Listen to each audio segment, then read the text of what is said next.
Hey friends, how's it going?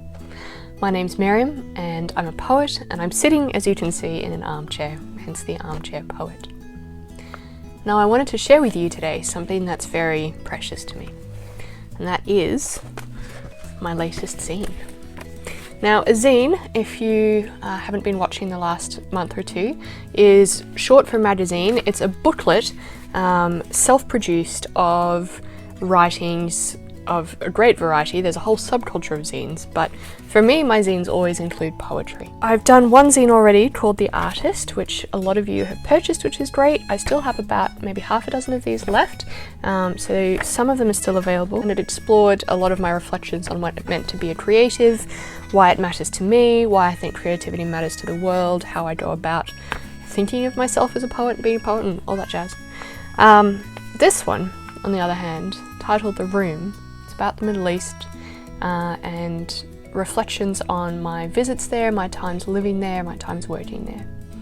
And the Middle East forms and informs so much of who I am, and I'm excited to get to share it with you through these zines and through the poems in them.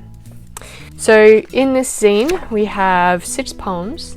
So there's Treasure Hunt, Cobblestones, Oh Love, it has The Dead Were Never Dead, it has Desert, and it has Mullukheya, which is the poem that I wanted to share with you this afternoon. So these are available. You can DM me, you can message me on whatever platform or through my website. They are $10 a copy, so you can get one of the remaining artist zines and this new one for $20 if you want to. Would make a good Christmas present, hint. But these ones are available now, and if you grab them soon, they'll probably get to you by Christmas. And I wanted to share with you a poem from one of these. And this poem is about one of my favourite foods.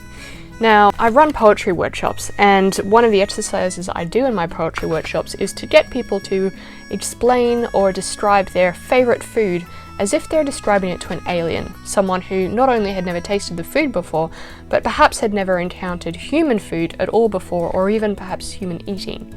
So it helps people to think a bit out of the box, a bit left of field, to use unusual descriptions, to approach things in a new way.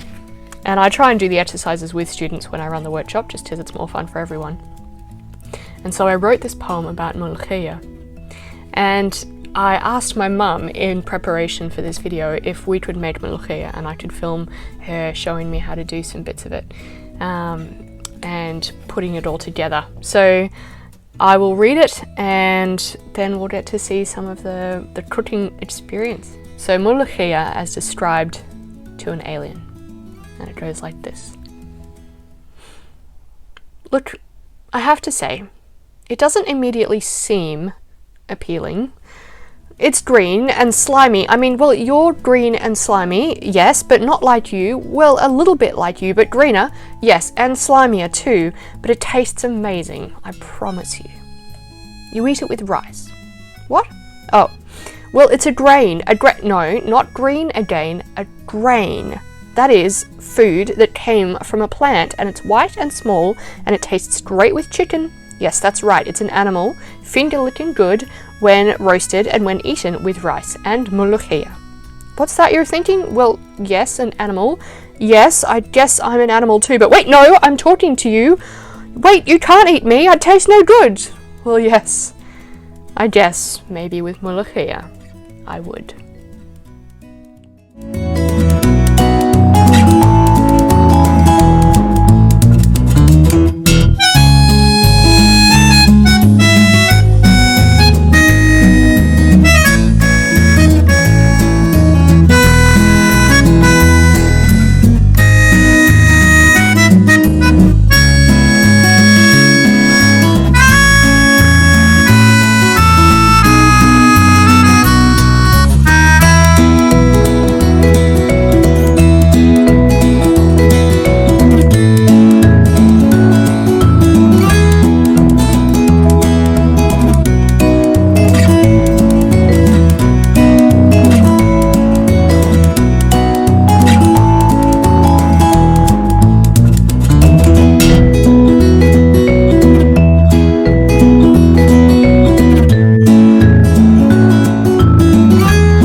poem.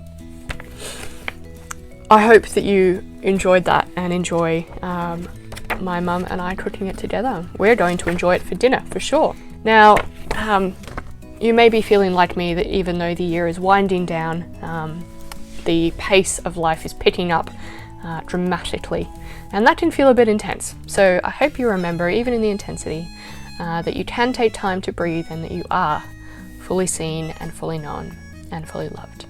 And I'll chat to you next time.